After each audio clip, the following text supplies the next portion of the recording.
You open the fridge and freeze. Why am I here again? You retrace your steps. Nothing. It's like your brain just wiped the last 5 seconds of your life. Sound familiar? You're not alone, and you're definitely not broken.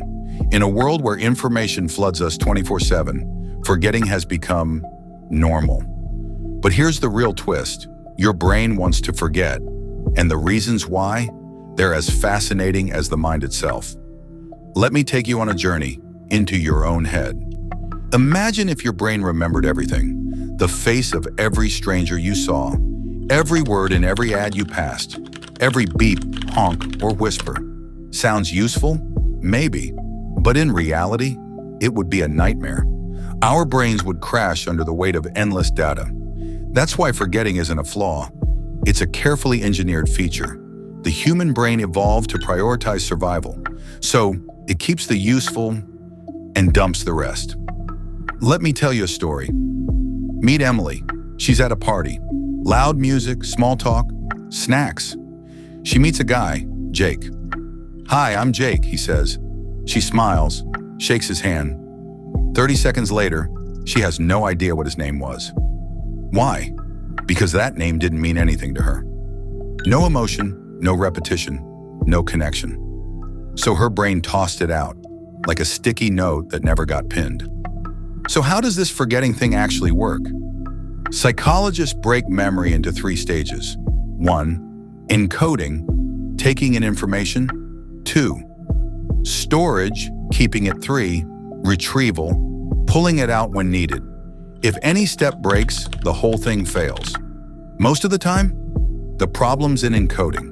You thought you paid attention, but your brain was on autopilot. Let's test it.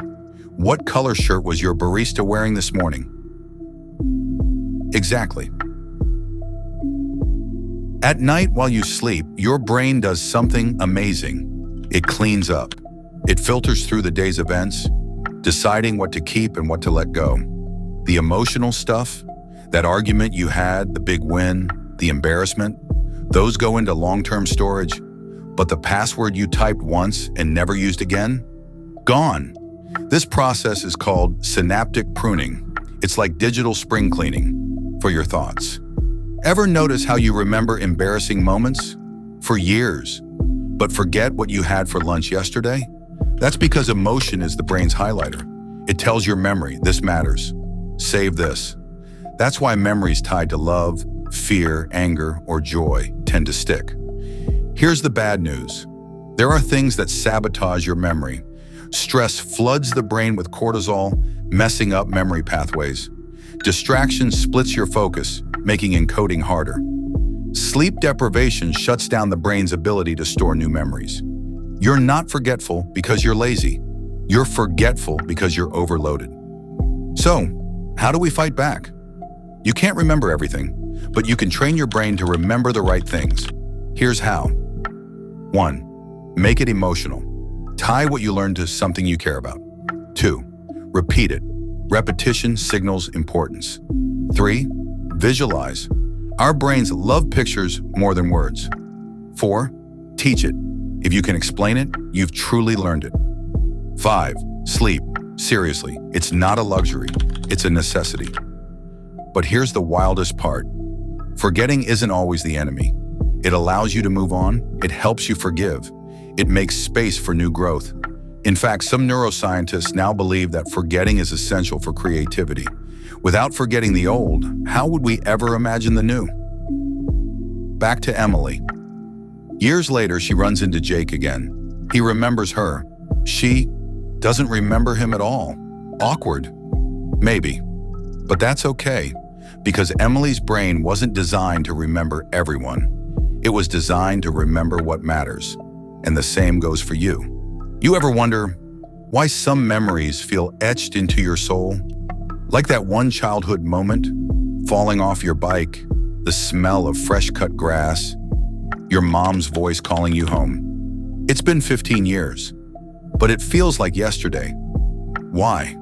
Because your brain didn't just record the facts. It recorded the experience, emotion, context, even smell. This is called episodic memory, our personal time machine. but only some episodes survive the cut. Why those and not others? Simple. Meaning. When something means something to you, your brain listens. In 1885, a psychologist named Hermann Ebbinghaus did an experiment on himself. He memorized a list of nonsense syllables and then timed how long it took him to forget them. The results? Shocking. Within 20 minutes, he forgot 40%. Within 1 hour, 60%. Within 1 day, almost 70%. This became known as the forgetting curve.